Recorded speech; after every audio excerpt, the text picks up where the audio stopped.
ଚାଷ ଜମିରେ ଜଳସେଚନ ପାଇଁ ସରକାରୀ ଯୋଜନାରେ ଏକ ସୌରଚାଳିତ ଜଳସେଚନ ପ୍ରକଳ୍ପ ସ୍ଥାପନ କରି ଚାଷ କାର୍ଯ୍ୟ କରୁଥିଲେ ସୁରେନ୍ଦ୍ର। କିନ୍ତୁ କେହି ଦୁର୍ବୃତ୍ତ ମଟର ଚୋରି କରିଥିବାରୁ ପନିପରିବା ଚାଷ ନଷ୍ଟ ହେବାକୁ ବସିଲାଣି।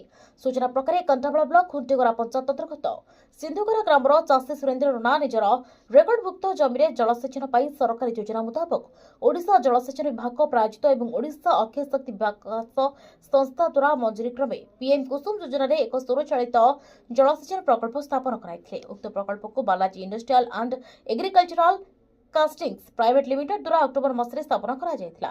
ଏହାଦ୍ୱାରା ନିଜର ଜମିରେ ପନିପରିବା ଚାଷ କରି ଜଳସେଚନ କରିଆସୁଥିଲେ। କିନ୍ତୁ କେହି ଦୁର୍ବୃତ୍ତ ଗତ 20 ତାରିଖ ରାତିରେ ପ୍ରକଳ୍ପରୁ ତାର ଓ ପାଇପ୍ କାଟି ବୋରୱେଲ ମଟର ଚୋରି କରି ନେଇଛି, ଯାହାଫଳରେ ନିଜ ଜମିରେ କରିଥିବା ପନିପରିବା ନଷ୍ଟ ହେବାକୁ ବସିଲାଣି। ଉକ୍ତ ସ୍ଥାନରେ ଏକ ୱେର କଟର ମଧ୍ୟ ପଡ଼ିଛି। ଏନେଇ ଶ୍ରୀ ରଣା ଘଣ୍ଟାପଡ଼ା ଥାନାରେ ଲିଖିତ ଅଭିଯୋଗ କରିଛନ୍ତି। ବିଭାଗ ପକ୍ଷରୁ ତଦନ୍ତପୂର୍ବକ ପୁନଶ୍ଚ ଏକ ମଟର ଯୋଗାଇ ଦେବାକୁ ଚାଷୀ ସୁରେନ୍ଦ୍ର ରଣା ଦାବି କରିଛନ୍ତି। କଣ୍ଟାମାଳରୁ ମନୋଧର କରିବେ ରିପୋର୍ଟ।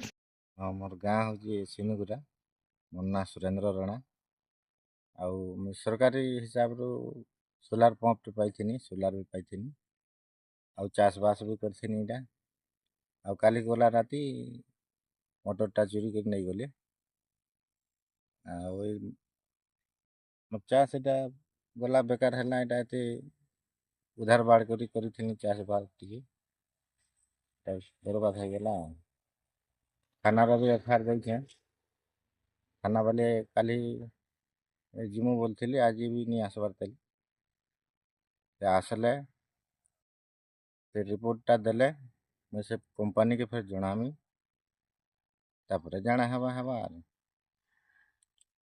चाष तो यहाँ कितनी केती चाष करती सब फाटीगलान माट फाटीगलान तटे जदि से कंपनी देवा कि सरकार आड़ू देवा बोले किसी गोटे चाष बास बाँची पार्बा।